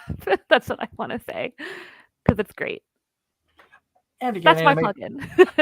And again, Anime Boston is going to be in March 29th through the 31st in Boston, Massachusetts. Again, check out the website animeboston.com for all the information. As Pamela said, all the deadlines for anything that you want to be a part of. They've got K-pop dance contests if you're into the big K-pop side of things, panels. We have a lot of programming. We have a lot of attendee focused programming. So definitely check them out if you're able to get to Boston for the event. Personally, I highly recommend Anime Boston to be on your bucket list of conventions you need to attend. There are staff that live like out in California. You don't have to live in Boston or in Massachusetts or New England to be on Anime Boston staff. There are staff that live on the other side of the country who staff Anime Boston. A lot of the stuff we do is over Zoom. Meetings are over Zoom or whatever video chat you use. And then you come in for the weekend. So you don't have to be locally to be involved. You can do it from anywhere. So again, we want to thank Pamela for her time to join us and talk about Anime Boston, which is an event that we have covered extensively for many years. Almost a decade of Anime Boston coverage here with Anime-Zing Radio. Even when I wasn't press, I would still go get pictures of attendees. We would have guests on who attended Anime Boston. And as I mentioned pre-show, we've had other staff members from Anime Boston on to promote the show. And as long as we continue to do Anime-Zing Radio, the invitation is out yearly if you or any staff member wants to come on to talk about and promote the event. Because it is a convention that's near and dear to our hearts, because we have a personal connection of loving. It used to be my home con. Now I live in Pennsylvania, so it's a little farther away. And I'm hoping I can somehow finagle time off to make it this year, but there's no guarantees. Keep fingers crossed for you. Fingers crossed. You should. But if it wasn't for the move, we had thoughts and started talks of big plans for this year, but unfortunately we decided to move from New York to Pennsylvania, and those kind of went by the wayside. But until next week, when at least Angela and Darren will be here. I don't have my schedule for next week just yet, so I don't know if I will be here next Sunday night or not. We'll talk about who knows what, as we normally do. It'll be probably anime and goofiness related, some tabletop gaming, I'm sure will be in there. But everybody have a wonderful week out there. Stay safe. I know that there's been bad weather coming across the country. A lot of rain this coming week for the whole eastern seaboard, it feels like. So definitely stay safe out there. Be done with that. Keep enjoying the anime. And until next week, we'll see you again here for more Anime-Zing Radio on Facebook, YouTube, and Twitch. Good night, everybody.